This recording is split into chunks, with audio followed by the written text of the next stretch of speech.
여러분 안녕하십니까, 박재용입니다. 세대를 초월한 보수의 시선에서 공감을 보여드리는 화요일에 더 락포럼을 시작하겠습니다. 오늘도 함께한 두 분을 소개해드립니다. 먼저 조갑제TV의 조갑제 대표님 어서 오십시오. 네, 안녕하세요. 예, 그리고 오늘 스페셜 게스트로 송명훈 전 국민의힘 대변인과 함께합니다. 어서 오세요. 네, 안녕하세요. 송명훈입니다. 예, 한판 승부에 나오신 적 있으시고. 그렇죠. 예, 락포럼은 처음이신데. 불러주셔서 영광입니다. 예, 무엇보다 그 조갑제 대표님을 만나 뵙게 돼서. 저 대기실에서 사인도 받았습니다. 와, 그리고 그 젊은 시절에 그 또 월간 조선을 열심히 구독하셨다고. 제 중학생 때죠. 아, 중학생 때 찐팬이시네. 그때 저기 카세트 테이프로 예. 미국 그 대선 후보들 예. 전당대회 수락연설, TV 토론 이런 것들이 별책 부록으로 제공되고 했었거든요. 그렇군요. 조 대표님께서 편집장이던 시절에 제가 월간 조선 애독자였습니다. 진정한 30년 전 이야기입니다. 한 세대가 지났네. 대선배님과 함께 자, 오늘 또 우리나라 대선 얘기를 해봅니다. 자, 이제 6.3 대선이 이제 일주일 앞으로 다가왔습니다. 내일부터 이제 여론조사 공표가 금지되는 깜깜한 기간이고 사전투표는 목요일, 금요일 이렇게 이틀간 실시가 되는데 이제 8시부터 마지막 TV 토론이 진행됩니다. 자, 일단 지난번 토론에 대한 후보들의 소감을 보고 옵니다. 토론이란 상대방의 얘기를 존중하고 또 왜곡하지 말아야 되는데 상대방의 의도와 다르게 단정하고 왜곡하고 전제를 바꿔가지고 다른 말을 한다든지 이렇게 하면 토론이 쉽지가 않죠. 그런 점들이 여전히 좀 아쉬웠습니다. 이재명 후보의 망상 아니겠습니까? 이 귀중한 사회 통합과 그리고 기후 환경 그리고 의료, 연금 등에 대한 문제를 논의하는 자리에서 본인의 정치적 주장을 하기 위해서 그 시간을 썼다는 것만으로도 이재명 후보는 답이 없다 이렇게 말씀드리겠습니다. 예, 일단 이재명 후보와 이준석 후보 두 분의 일단 소감 영상만 보셨는데, 자, 이제 세 번째 만납니다. 오늘 토론 주제가 정치 대개혁 그리고 안보 문제로 좁혀서 또 개헌까지 넓힐 텐데, 자, 오늘 어떻게 예상하십니까, 조 대표님부터? 저는 그동안에 두 차례 토론회가 이재명 대 이준석 구도 이렇게 됐어요. 예. 이준석 후보가 디테일에 강하니까 그쪽으로 공격을 많이 해가지고 예. 이재명 후보가 가지고 있는 조금 허술한 점을 쳐가지고 예. 꽤 이재명 후보가 손해보고 이준석 후보는 덕을 본 거 아닌가 생각이 듭니다. 예. 보통 이 텔레비전 토론이 지지율에 영향을 안 준다고 그랬는데 이번엔 주는 것 같아요. 아, 우리 선거의 경우에 특히 이준석 후보가 최근에 막판임에도 불구하고 막판 되면은 양극화돼 가지고 이 중간에 있는 사람 표가 찢어져 버리잖아요. 그죠? 예. 그래가지고 내려가는데 오히려 올라갔다 이겁니다. 그런데 이번 마지막 이 토론회에서 주로 계엄, 부정선거 음모론 그리고 이번 단일화 안 한다는 이야기를 오늘 2시 반에 이준석 후보가 아주 강하게 이야기했어요. 기자간담회에서 주로 예. 김문수 후보를 공격을 하더라고. 아하. 그런데 그 공격하는 톤이 아주 날카로워요. 예. 아마 그 연장선상에서 이번에는 김문수, 이준석 간의 이 선명성 경쟁이라고 할까, 아하. 노선 투쟁이 예.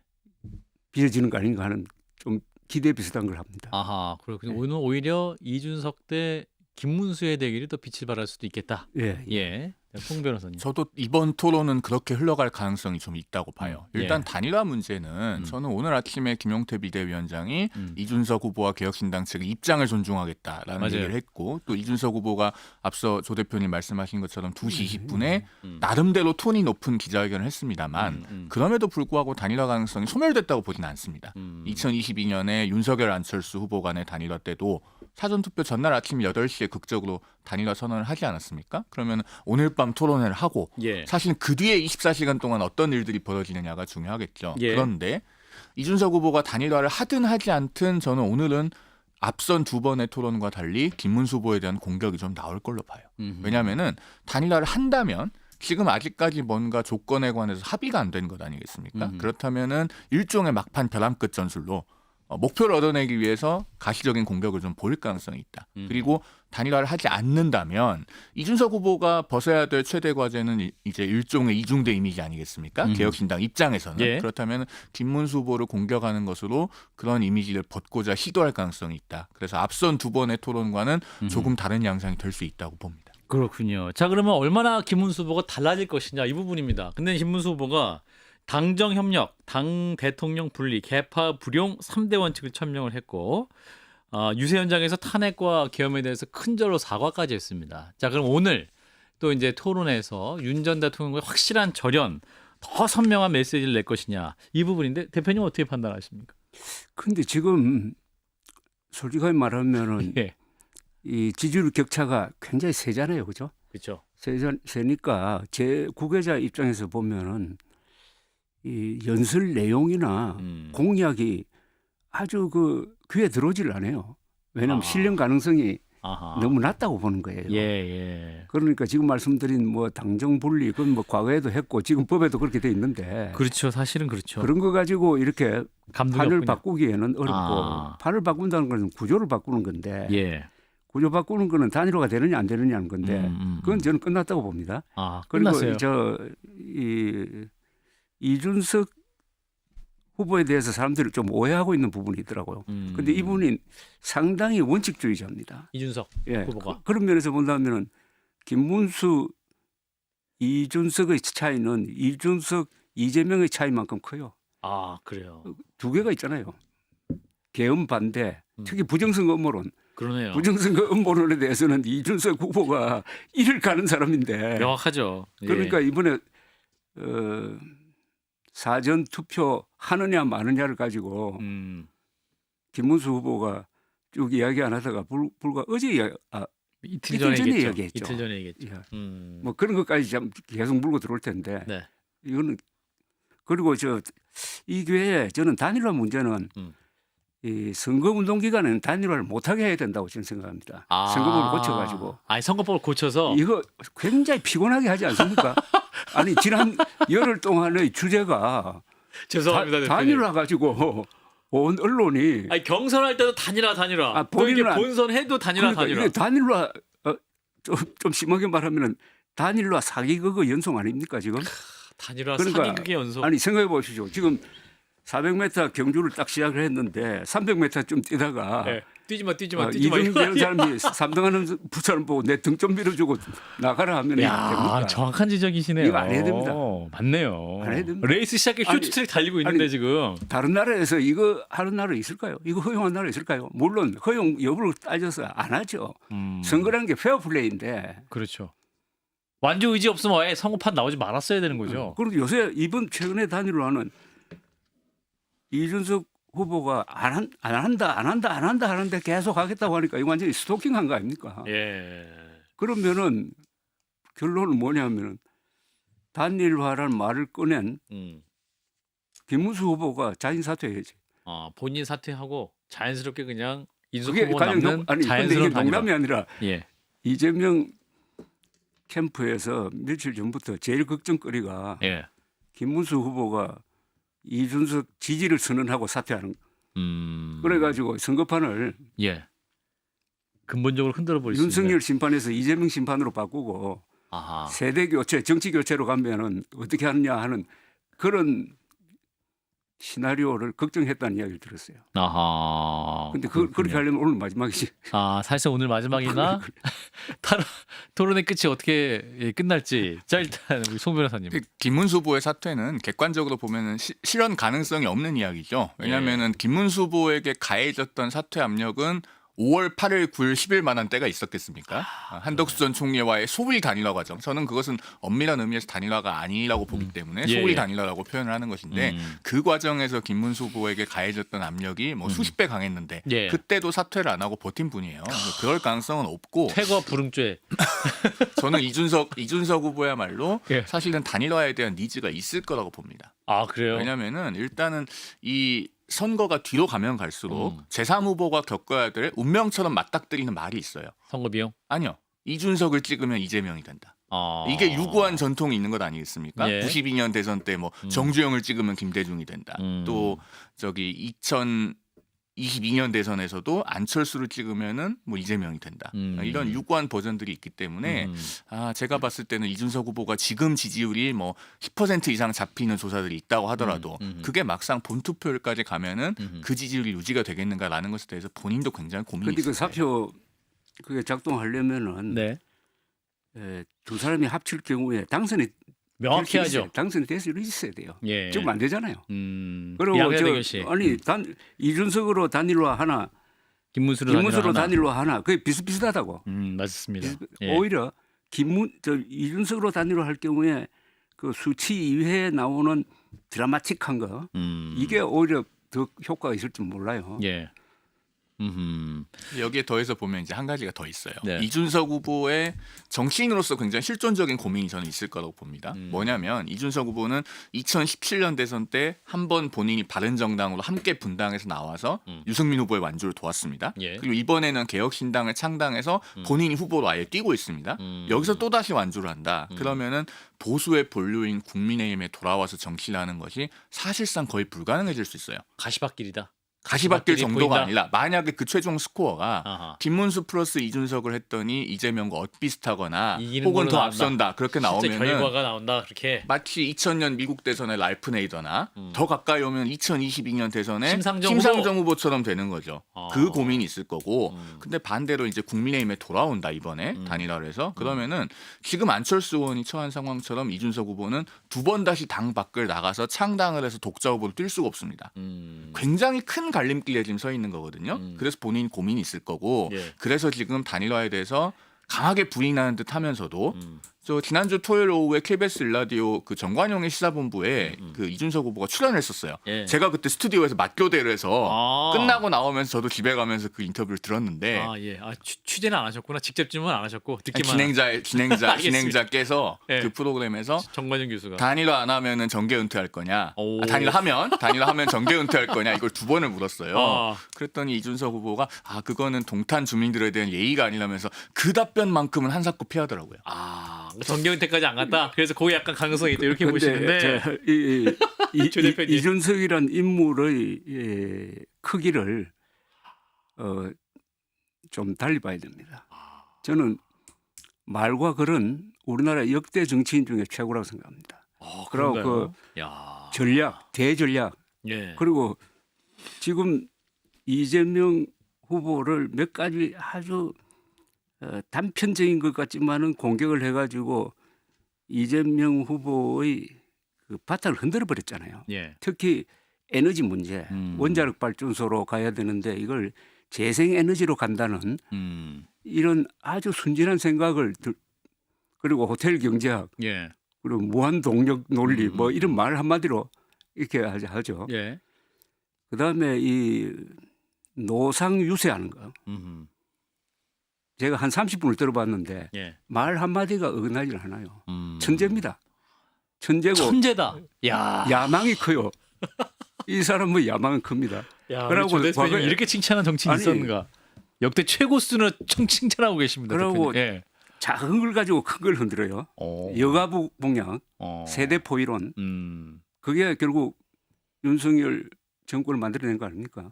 그래서 저는 굉장히 재밌게 봅니다. 흥미있게 보고 물론 단일화 안 하고 예. 단일화 안 합니다. 단일화 절대 안 한다. 아니 단일화 하면은 지금까지 자기가 했던 걸 자기가 거짓말로 만들어 버리는데 그걸로 끝나버려요. 이준석 대표가 단일화 하면은 이준석이 끝나는 거예요. 단일화 하면 이준석이 끝난다. 물론이지. 이렇게 국민들을 속일 수가 있습니까? 그러니까 이준석 찍으면 이재명이 된다. 이 얘기에 대해서 이제 이준석 후보가 이렇게 또 돌려줬어요. 김문수 찍으면 김재원이 대구시장 된다. 오늘 그거는 우리 국민들께서 사실은 별 관심이 없는 이야기죠. 별로 관심 없어요. 아니 그리고 대구시장은요.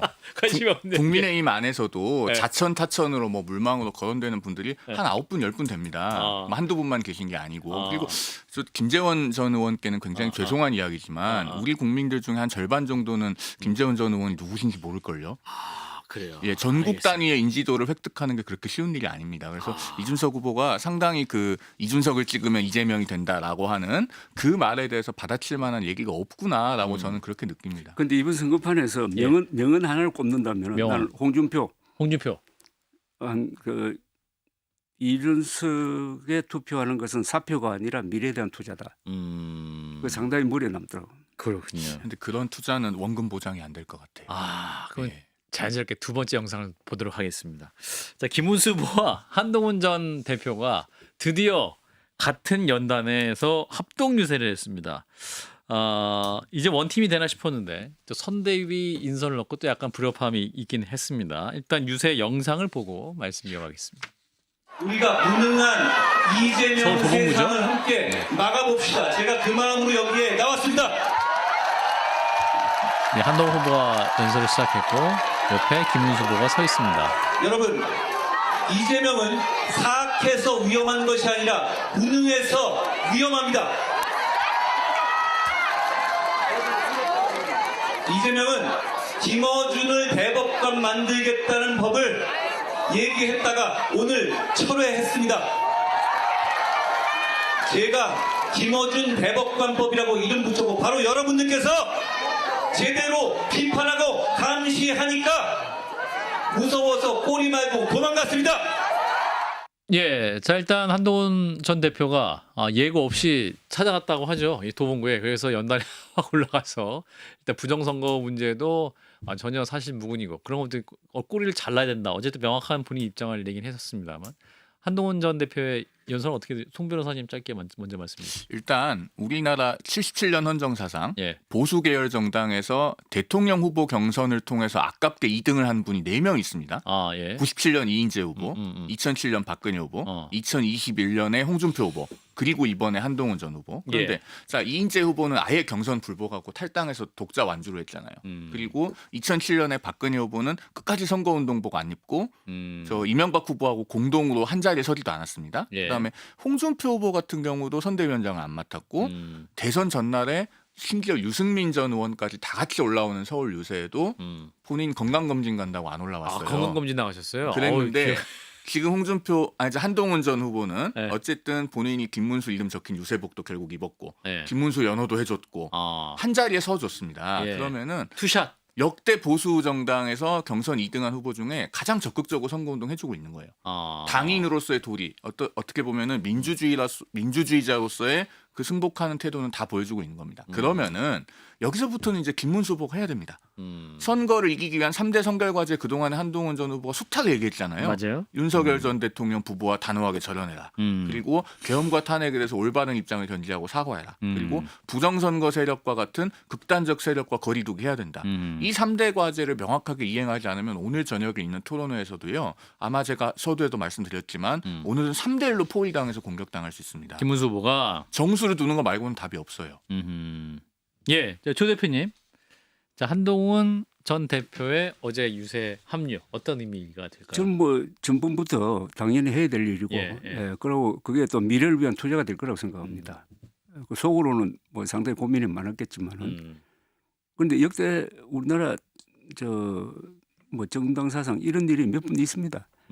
너무 오래된 이야기인지는 모르지만은 김영삼, 김대중 1970년에 전당대회에서 신민당 전당대회에서 그때 모든 사람들이 김영삼 그때 원내 총무가 대통령 후보로 뽑힐 줄 알았는데 이분은 당연히 생각하고 그 수락 연설문 준비하고 있었다고요. 예. 그 사이에 김대중 씨가 뛰어가지고 그날 밤에 이렇게 바꿔가지고 역전으로 대통령 후보가 되면서 한국 역사가 바뀌는데 예.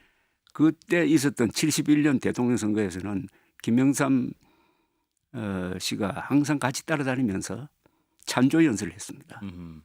김대중 찬조 연설을 했어요. 예. 제가 그 현장을 봤어요. 자기의 정치적 고향인 부산에 와가지고 김대중 씨를 찍어달라고 하더라고. 그게 굉장히 아름다운 장면이에요. 그리고 그 뒤에 민주화 투쟁을 하면서도 두 사람이 항상 그렇게 협력할 때 협력하고 또 싸울 때 싸우고 했습니다. 예. 그 전통을 이어가는 거예요. 우리 한동훈 전 대표가. 그래서 이게 모양이 좋은 겁니다. 그런데 거기에 대한 이 김문수 후보 측의 반응이 없습니까 지금? 좀 약한가요? 근데 이제 권성동 또 원내대표가 이렇게 얘기했어요. 한동훈 후보가 전 대표가 이제 중도층 흡수를 위해서 친윤 청산해야 된다 이렇게 말을 했는데 그건 그분 개인 의견이다. 이렇게 또 권성동 원내대표가 여전히 또 한동훈 전 대표와의 긴장 관계를 좀 보여주고 있는데 그분 의견이다. 개인 의견. 저는 이 선대위가 어떻게 구성되는지 하는 것은 국민하고는 아무 관계 없어요. 아 그런가요? 예, 그거는 그 당내에 있는 사람들이 열심히 그거 가지고 하면 할수록 그게 언론에 공개되면 될수록 이 감점 효과가 나올 거라고. 지금 국민들은 누가 당선되느냐 떨어지느냐 뭐 이렇게 크게 보는데 예. 이제 한동훈 전 대표가 나오니까 새삼 이번 선거판이 근본적으로 잘못됐다는 생각이 들어요. 어떻게 보면은 지난 5월 3일에 김문수 후보를 뽑음으로써 사실상 국민의힘은 선거를 포기했다고 봅니다. 이번 조기 대선이 윤석열 심판 선거가 될 거라는 걸 누구나 예상했대요. 그러면은 윤석열 편에 선 사람을 후보로 뽑는다면은 공격이 불가능하잖아요. 예. 그죠? 아니 윤석열을 편들면서 이재명 후보를 공격할 수는 없잖아요. 예. 지금 그런 식으로 가고 있지 않습니까? 좀 효과적인 비판이 안 되잖아요. 그래서 지금 이재명 후보에 대한 효과적인 비판은 김문수 후보가 하는 게 아니라 이준석 후보가 하고 있다고요. 그래서 이 참 아쉽게 생각되는 게 그때 만약 한동훈 후보가 후보로 뽑혔으면은 이번 선거판은 주도권이 오히려 한동훈, 이준석 이런 분들한테 갔을 가능성이 있습니다. 오히려 토론 양상도 한동훈 국민의힘 후보 그리고 이준석 개혁신당 후보 두 명과 이재명 후보와의 토론 대결 구도가 됐으면 됐습니까? 오히려 토론이 더 격렬 혹은 또 좀 보는 사람들에게 내용 있는 토론 될 수 있었겠다. 한동훈 전 후보가 지금 선거 바깥에서도 네. 노주성, 그러니까 노쇼주도 성장, 그리고 또 김어준 대법관법 이렇게 전곡을 찌르는 워딩들을 구사하면서 사실은 선거운동에 많은 영향을 주고 있잖아요. 네. 그런 것들이 TV토론 장내에서 펼쳐졌다면 하는 아쉬움을 갖고 계시는 분들이 많을 거예요. 그리고 그 권성동 원내대표의 반응 관련해 가지고요. 그분 개인 의견이다. 네, 친윤 청사는 제가 이 지점에서 꼭 좀 드리고 싶은 말씀이 있는데 오늘 이제 그 김문수 후보가 이낙연 전 그 새미래민주당 대표하고 손을 잡았잖아요. 예. 그런데 이낙연 전 총리 개인하고 손을 잡는 게 중요한 게 아니고요. 그러면은 그 이낙연 전 총리로 대변되는 옛 동교 동계가 과거의 정권 교체, 정권 창출을 위해서 가졌던 절박성을 본받아야 돼요.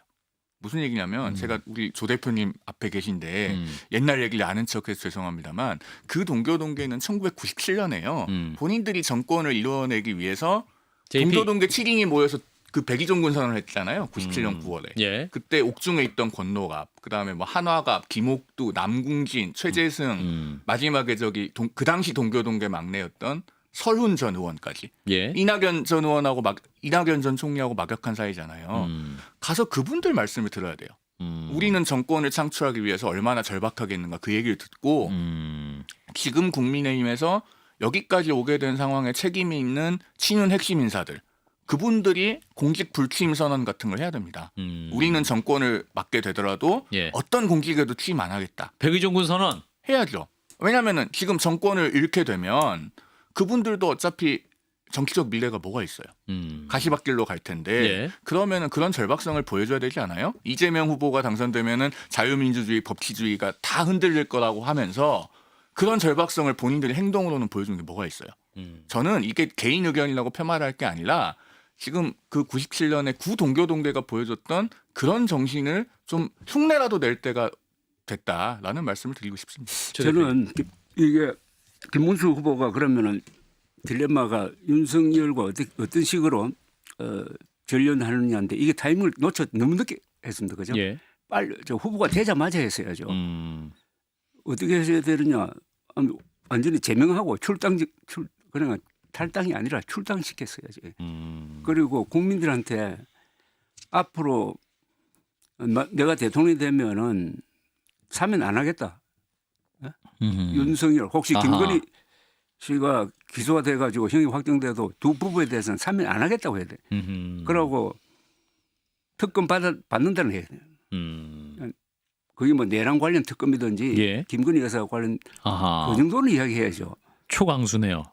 아니 그 초강수가 아니고 당연한 거지. 아, 당연한 것이다. 아하. 그렇다고 해가지고 윤석열 지지층이 김문수 지지를 안 할까요?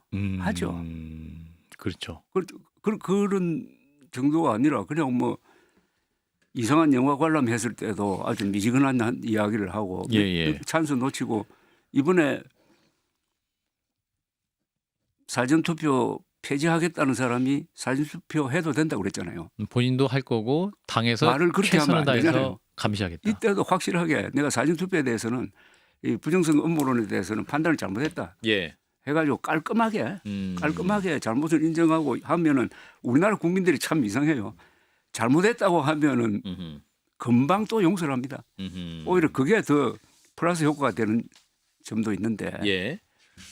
그건 너무 미지근해요. 아하. 그리고 시간이 빠르게 흘러간다는 이 시간관념이 좀 약한 것 같아요. 아하. 이 정치나 전쟁은 타이밍 아닙니까? 그렇죠. 타이밍 빠른 사람이 그 놓쳐버리면 지금 다 놓친 거예요. 그래서 이제 김문수 후보가 이제 사전 투표에 참여해달라, 사전 투표도 하겠다 이렇게 말을 했지만 또 윤 전 대통령이 영화 본 거에 대해서는 그 사람도 많이 만나고 영화도 보면 좋은 거 아니냐 이렇게 또 말을 했다가 아니 그건 잡담이지 그죠? 잡담이긴 한데 아니. 예.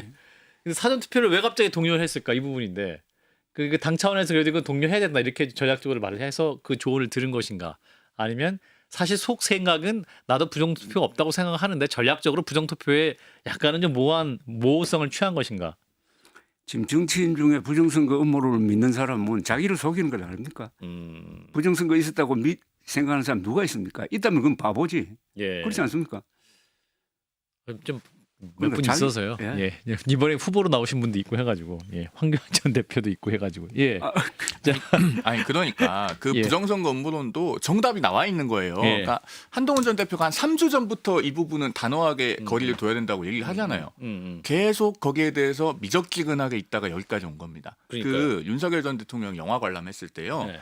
사실 객관적으로 보면 악재가 맞죠. 그런데 정치의 세계에서는요 100% 악재이기만 한 건 없어요. 아. 작용 반작용이 다 있기 때문에 아하. 그런 상황에서도 어떻게 받아치느냐 나름인데 그때 김문수 후보가 사실은 현실에 대한 냉철한 인식이 있었다면 그때 오히려 그걸 계기로 윤석열 전 대통령을 강도 높게 비판하면서 전련 의지를 보여줄 수 있었습니다. 아. 그러니까 그거는요 시기에 따라서는 일종의 배팅볼이었을 수 있어요. 아하. 그런데 거기서 영화도 많이 보시고 사람 만나면 좋은 것 아니냐 이렇게 하면서 제가 봤을 때는 메시지가 크게 실기했다고 보는 겁니다. 그래서 지금 국민의힘은요 당연히 대통령 후보가 사전투표 직접 해야 되고 사전투표를 독려 안 할 수 없어요. 하루만 투표하는 당이 3일간 투표하는 당을 어떻게 이겨요? 게다가 그 하루 투표는 3일보다 앞에 있는 것도 아니고 3일의 마지막에 있어요. 그러네요. 당연히 논리적인 귀결로 3일 투표하는 쪽이 유리해요. 아. 그러니까 독려해야 되는데 지금 김문수 후보의 상황은 말이 자신의 행동을 못 따라가잖아요. 아하. 그래서 일종의 열중시하면서 몸은 앞으로 가 하고 있는 상황 같은 거예요. 저도 예. 보면서 굉장히 답답한데 예. 그래도 오늘 토론회에서 좀 그런 부분을 확실하게 단절하는 메시지가 나와주고 사전 투표를 할 때도 현장에서 많은 언론인들께서 마이크 제공하지 않겠습니까? 그럴 때 분명한 얘기를 해줘야 됩니다. 자, 그래서 이제 이재명 후보는 사전투표 첫날에 서울에서 사전투표를 할 예정이다. 한동훈 전 대표는 광주에서 한다고 하는데 이게 또 이제 투표하는 장소의 상징성도 있지 않겠습니까? 조 대표님, 한동훈 대표는 왜 광주에서 투표를 한다고 했을까요? 그동안 광주에 공을 많이 들였죠. 아, 그런가요? 호남에 공을 많이 들였죠. 아하. 왜냐하면은 이게 이제 한 번 일회성으로 광주에 가면 뭐 저거 쇼하는 거 아니냐 이럴 텐데 예. 나름대로 그 당대표 시절에도 예. 그 당시에 이제 16 재보궐선거가 4곳에서 있었잖아요. 예. 전남 곡성군수 선거도 장시간 들여서 거기 직접 유세를 하고 갔고 더 중요한 거는 이제 그 선거 결과가 나오고 나서 사실은 당선된 곳 뭐 부산 금정처럼 22% 압승한 곳에 가서 환호받고 축하받고 할 수도 있는데 전남 곡성에 낙선한 최봉희 곡성군수 후보의 낙선 인사에 먼저 갑니다. 그때 제가 저 유세도 동행을 하고 낙선 인사도 동행을 해서 아는데요. 예. 그 최봉의 후보가 득표율이 3.5%인가 그랬어요. 근데 말이 좋아서 3.5%지 표수는 549표거든요. 그 549표 얻는 데 낙선 인사 하러 가면은 하루를 꼬박 소비해야 돼요. 아침에 가서 예. 올라오는데 또 시간 걸리니까. 그런데 거길 제일 먼저 갔단 말이에요. 그리고 이번에 12억 원이 후원금 남은 것 당에 귀속되잖아요. 그것도 귀속되게 하면서 호남을 비롯해서 수도권 등등 험지에서 고군분투하고 있는 우리 동지들을 위해 써달라 이런 메시지를 또 냈단 말이에요. 그래서 나름의 일관성이 있는 행보이고 그러니까 사전투표를 광주에서 하는 것도 일회성의 행보는 아닌 거죠. 저는 그렇게 봅니다. 예, 그것이 또 하나의 메시지가 될 것이다라는 말씀. 자, 이런 가운데 이제 단일화. 우리 조 대표님도 좀 피곤하다 말씀하셨는데 이게 이제 이준석 후보는 이재명 후보를 막으려면 김문수의 사퇴가 답이다. 이런 입장인데 사실은 지난 대선 때도 3년 전에도 안철수 후보가 단일화 안 할 거다. 단일화 안 할 거다. 이제 평론가들이 단일화 전문가의 안철수 후보는 단일화 할 거다. 계속 얘기했는데 안 한다, 안 한다.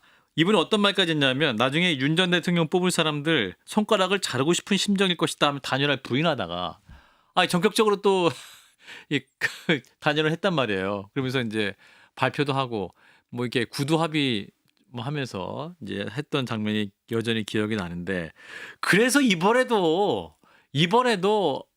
그래도 있을 수 있지 않겠냐라고 하는데 그거 아니라고 해서 오늘도 이준석 후보가 인터뷰를 한 거겠죠, 대표님? 근데 이게 얘기할 가치가 없습니까? 좀 허무한 이야기예요. 허무한 이야기입니까? 왜냐하면 알겠습니다. 우선 저 단일화 효과인데 네. 안철수 윤석열 단일화가 윤석열 대통령에게 별로 덕이 안 됐다는 거 아닙니까? 표가 그런가요? 양쪽으로 갈라졌다는 거 아닙니까? 그래요. 그리고 오히려 이재명 후보 진영을 결속시켜 가지고 0.73%가 나오게 된 동기 중에 하나라서 단일화다? 윤석열 대통령이 별로 고맙게 생각 안 했다는 겁니다. 그래요. 거기에 비하면 이번에 단일화는 아무 효과가 없는 거예요. 아무 효과 없는 아무 단일화다? 효과가 없으니까 지금 단일화 가지고 예. 이야기하는 것은 그냥 정치권에서 하는 이야기고 그건 국민의힘의 다른 목적. 그러니까 졌을 때 그 책임을 이준석 후보에게 떠넘기려고 알리바이 만들려고 하는 거고 또 거기 더 나가서 무슨 당권 싸움에 유리한 환경을 만들려고 하는 건지 모르지만 문제는 언론이에요.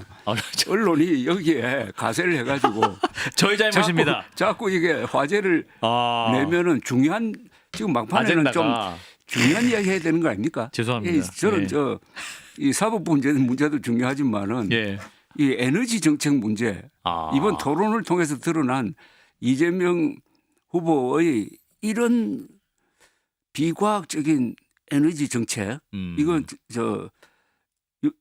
문재인 탈원전 시즌 2거든요. 이렇게 되면 우리 산업이 어떻게 될까? 이거 진지하게 한번 이야기하는 쪽으로 화제를 돌려야지. 이 시간 낭비예요. 오늘 토론이 과연 이제 어떠한 접전으로 지금 이제 진행되고 있는 상황이긴 한데, 자, 아까 이제 책임도 말씀하셨는데 이제 이재명 후보가 당선되는 상황에 온다고 가정을 하면 아까 말씀하신 대로 이준석 책임론이 나올 가능성이 더 클까요? 아니면 완주한 이준석 후보가 보수 재편 과정에서 이준석만의 또 다른 역할을 할 수 있는 공간이 열릴 수 있을 것이냐, 이 부분은 전망도 좀 할 수 있을 것 같은데. 먼저 말씀하시죠. 우리 송영 변호사부터 먼저 하시랍니다.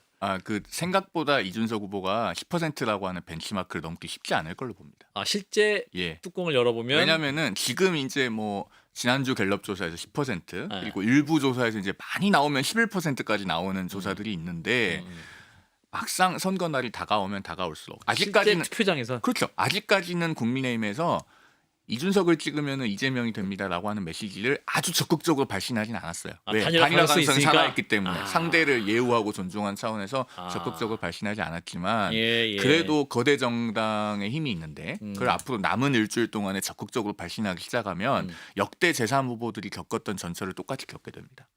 그런 점에서 이준석 후보의 고민이 있을 거라고 봐요. 우리나라 대선 유권자가 지금 4,400만 명이 조금 넘는데요. 예를 들어서 한 70% 정도 투표율이 나온다고 하면 3천만 표 정도 유효 투표가 나오겠죠. 10% 얻으려면 300만 표 득표가 나와야 됩니다. 그런데 개혁신당의 지난번 총선 때 그 정당 득표하고 비교해 보면은 과연 대선에서 300만 표 그게 쉽게 나올까라는 생각이 들거든요.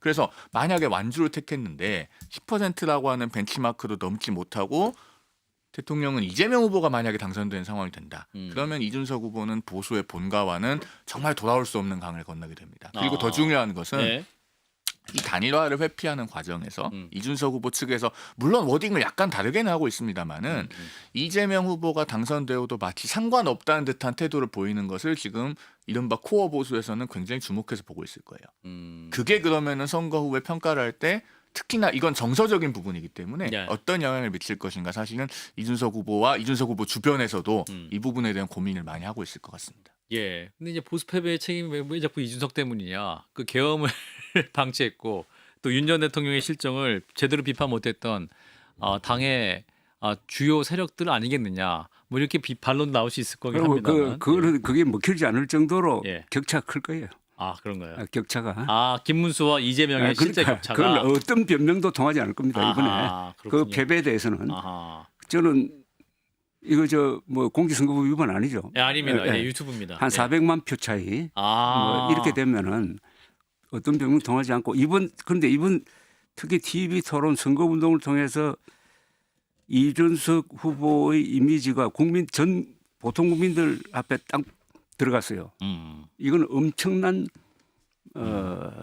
투자죠. 예. 그리고 이 사람이 지금 나이가 40이에요. 마흔입니다, 마흔. 예. 네, 딱. 앞으로 한 3, 40년 더 정치를 할 수 있는 거예요. 아. 그리고 지금 저 여론조사 보면은 20대 남녀 합쳐가지고 1등이 이재명 후보가 아니고 지금 이준석 후보로 이준석 나옵니까? 후보입니다. 아. 30대에서도 거의 비슷해요. 20대 30대를 잡았어요. 아하. 20대 30대를 잡았다는 게 이게 얼마나 미래를 잡은 것이다. 그렇죠. 미래를 잡은 거니까. 자, 저는 우리 조 대표님 400만 표 차이까지 날 것이다 이렇게 예상하셨는데 송 변호사님은 그 정도까지는 아닐 것이다. 뭐 득표차나 퍼센티지는 앞으로 남은 일주일 동안도 네. 많은 변동성이 있을 수 있어서요. 네. 그리고 정당에 속해 있는 사람은 이 관전자나 단순 평론가는 아니기 때문에 그렇죠, 그 그렇죠, 결과에 어쨌든 결과를 위해서 노력을 해야 되는 입장이기 때문에 제가 숫자를 예상하는 것은 적절하지 않은 것 같습니다. 다만 일부 20대에서 이준석 후보에 대한 선호가 있을 수는 있어요. 네. 그런데 이제 주로 전통적으로 제3 후보를 선택하는 분들은 정치 저관심층이거든요. 그러면은 그 후보에 대해서 속속들이는 알지 못하는 경우가 있어요. 근데 알면 알수록 이분이 정말 젊은 후보이고 신선한 제3 후보인가라는 생각을 하게 될 수 있는 요소들이 분명히 존재합니다. 예를 들면은 뭐 단적으로 누구나 아는 것부터 말씀을 드리면은 과연 정말로 길고 크게 정치할 사람이 새벽 4시에 그렇게 명태균 씨하고 실불사에서 홍매화 심느냐. 예. 그리고 뭐 저기 당대표 여당 대표이던 시절에는 예. 그 김건희 여사한테 전화해가지고 그렇게 아크로비스타 찾아가고 그렇게 하느냐. 사실 그런 부분에서 이준석 후보도 예. 본인이 떳떳하게 말하지 못할 요소들이 많이 있거든요. 다만 그런 부분들을 아직까지는 국민의힘에서 그래도 과거의 한식구였고 단일화의 가능성이 있으니까 정면으로 거론을 해오지 않고 있는 것뿐입니다. 자, 이런 가운데 김문수 후보가 박근혜 전 대통령 또 이명박 전 대통령을 만났습니다. 공개 행보도 하고 했는데 자, 이러한 두 역대 대통령 보수가 배출했던 대통령 사실 한 분은 탄핵됐던 분이고 한 분은 또 특검 받아가지고 다시 그 징역형을 살다가 사면된 분이지 않습니까? 근데 과연 이 두 분을 만난 것 자체가 일단 보수 결집에 좀 효과가 있을 것이냐, 보수 유권자는 어떤 메시지 줄 것이냐? 저는 효과 없다고 봅니다. 효과 없습니다. 효과 없고 예. 괜히 이 보수의 어떻게 보면 아픈 점 예. 잊고 싶은 걸 자꾸 다시? 상기시키는 거 아닙니까? 아, 특히 박근혜 전 대통령 나올 때마다 안쓰럽기만 하고 그렇죠. 박근혜 전 대통령이 탄핵된 거는 나는 억울하다고 봐요. 음. 억울하고 보는데 그러나 탄핵된 대통령은 변명을 할 수가 없어요. 예. 그건 정치적 실패거든. 음. 예, 당이 분열돼 가지고 그렇게 됐는데 예. 그리고 모르죠. 충청권에는 유경수 여사에 대한 추억이 옥천이니까 충북 예. 옥천이거든. 옥천. 유경수 여사. 예, 옥천 저도 옥천에 살았었습니다. 충청권에는 예. 그 어떤 추억 뭐가 있을지 몰라요. 예. 그러나 그 시간에 중도 확장하는 쪽으로 하는 게 낫지. 예. 자, 그리고 아쉽다. 이게 예. 또 지금 이 대선이 탄핵 대선이잖아요, 그죠? 그렇죠. 탄핵 대선 그리고 과거에 또 탄핵 대선과 했던- 연결시키면은 그렇죠. 잊고 싶은 어떤 탄핵이 생각나죠. 계속 이렇게 소환이 되고. 나오는 소환되는 거예요. 그러니까 너무나 많이 보아온 것 아닙니까? 감동을 주지 못할 것이다. 어떤 도구 비슷하게 돼가지고 아, 도구.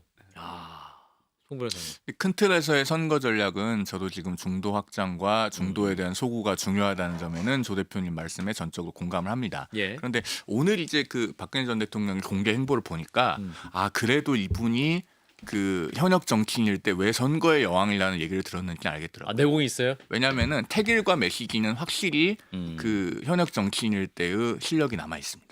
어떤 점에서 그렇게 보느냐면 예. 일단 오늘은 예. 저녁 8시에 TV 토론이 있기 때문에 주요 후보들이 그 일정을 많이 잡지 않습니다. 뭐 김문수 후보도 오늘 뭐 이명박 전 대통령하고 오찬하는 것 정도 외에는 예. 낮에는 공개 일정이 없었잖아요.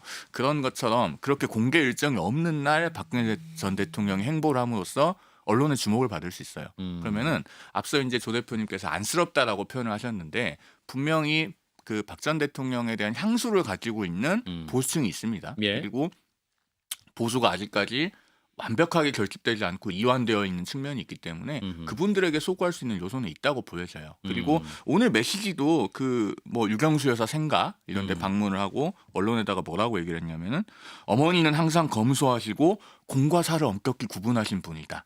사실 여기에서 이제 그 연상되는 점이 있지 않습니까? 뭐 김혜경 씨의 법인카드 유용 문제라든가 예. 이런 것들을 연상시킬 수 있기 때문에 사실 과거에 문재인 전 대통령이 작년 총선 때 파란 점퍼를 입고 등장해서 아주 노골적인 선거 지원을 했던 것보다는 예. 훨씬 더 세련된 움직임이다. 이렇게 볼 수 있을 것 같습니다. 예, 이제 마칠 시간이 됐는데 자 이제 일주일 후에 6월 3일 이제 대선 본투표일 날 우리 조갑재 대표님 뵙게 될 것 같습니다만 자 이번 대선의 의미 짧게 어떤 의미의 대선인지 짚어주시고 마무리하겠습니다. 저는 이번 대선은 위대한 대선이라고 생각합니다. 위대한 예. 대선이다. 계엄 사태를 가지고 6개월 동안 끌면서 우리가 가지고 있는 이 헌법기관, 헌법재판소를 통해서 법률적으로 정리를 하고 그다음에 보다 넓은 의미에서 유권자인 국민들이 투표장에 나가서 심판하는 거거든요. 예, 심판입니다, 이거. 그렇죠. 그러니까 그 결과가 표차로 나올 거라고. 그럼 그 뒤에 전개될 상황은 지금 생각하는 것보다 훨씬 더 엄중할 거라고 생각합니다. 그렇군요. 그러니까 한 세력이 갈지 모릅니다. 그러니까 윤석열 편에 섰던 세력, 윤석열 편에 섰던 그리고 부정선거 음모론을 믿었던 세력, 헌법을 위반하고 거짓말하는 세력이 저는 이 가짜 보수라고 봅니다. 예. 그래서 이번 선거를 통해서 정리되고 그다음에 보수가 다시 일어나는 다행히 저는 그 과정을 통해서 두 사람의 인물이 만들어지고 있다고 생각해요. 예. 한동훈 이준석. 그리고 이준석. 예. 그러면은 흔히 우리가 농담 삼아 보수는 폭삭망해야 살 길이 있다고 하는데 그 폭삭망하도록 하는 게 나는 이번 선거가 될지도 모른다는 생각이 듭니다. 알겠습니다. 자 12월 3일 내란 사태 이후에 이제 시작됐던 대한민국 혼란 6월 3일 대선으로 이제 마무리될 수 있을 것 같은데 대선의 의미는 저도 한마디 하면 안 되나요? 말씀해주세요. 예, 또 송 변호사님. 마무리 멘트는. 예, 마무리 짧게. 네, 예. 저는 그 우리 존경하는 조 대표님의 그 말씀하고 네. 대체로 생각이 비슷한데요. 아. 마지막 하나의 결이 다른 것 같습니다. 네. 그러니까 가장 헌법 바깥에 있었던 이 비상계엄이라고 하는 사태를 어쨌든 대한민국이 헌법 질서의 틀 안에서 문제를 해결했고 그 해결하는 종착점이 있는 것이 대선인 건 맞아요. 그런데 우리가 헌법 질서가 지금 또 다른 도전에 직면해 있는 건 아니겠습니까? 그러니까 이재명 후보가 대통령이 되면 결국에는 지금 현재 사법부를 흔들고 있는 것처럼 이 삼권 분립이 형해화되고 삼권 일체로 가는 것 아니냐라고 하는 우려가 굉장히 팽배해 있습니다. 그런 새로운 도전에 직면해 있다는 점을 염두에 두고 아마 이 비상계엄과 그 이후의 과정을 극복해온 우리 국민들께서 헌정 질서에 대한 또 다른 도전도 막아내는 그런 선택을 해주실 거라고 저는 믿습니다.